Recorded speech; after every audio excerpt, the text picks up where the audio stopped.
name is Charlie Bakes. I'm an academic advisor with the College of Health here at UAA, and I'm going to answer a question that I have been getting a lot this week.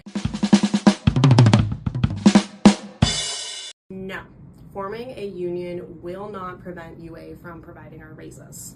So if the legislature funds our wage increases this year and we vote yes to form our union, UA would be obligated to give them to us, even if we do not negotiate our contract before the end of the legislative session.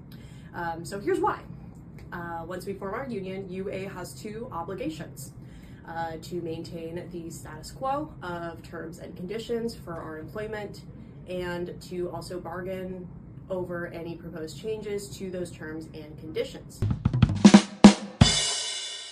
Status quo is basically the terms and conditions of our employment that were in place prior to our union being certified.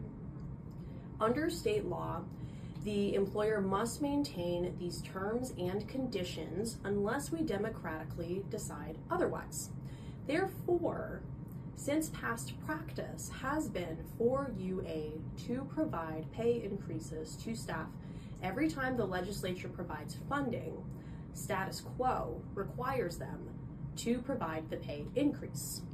To fulfill their bargaining obligation, they would also be required to reach agreement from us.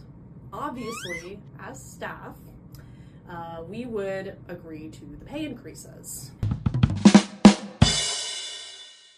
If the legislature does not fund our raises, it's up to the university to decide whether or not to increase our wages. The past practice, when the legislature does not provide funding for compensation increases, is that UA sometimes does, and sometimes does not give us raises. So under status quo, they can provide the increases, but they don't have to. And as with the above, of course, we would agree to pay increases as bargaining representatives. So there are two things that we can do to put ourselves in the best position to receive raises this year. One is to vote yes to form our union, and two is to write our legislators and ask them to support the university's budget request to fund staff increases. The university requested enough funding to the state to cover this year's raises for unionized and non-unionized employees.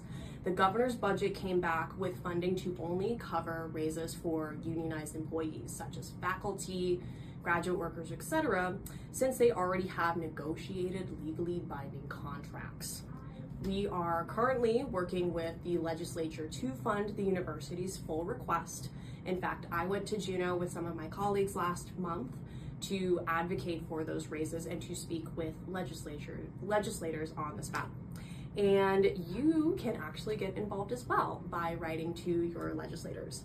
We will have more information on how you can do that in the email, and if you have any more questions about it, we will have a town hall next Thursday, March 5th at 12 p.m. via Zoom. We will also provide an RSVP link. Hope to see you there.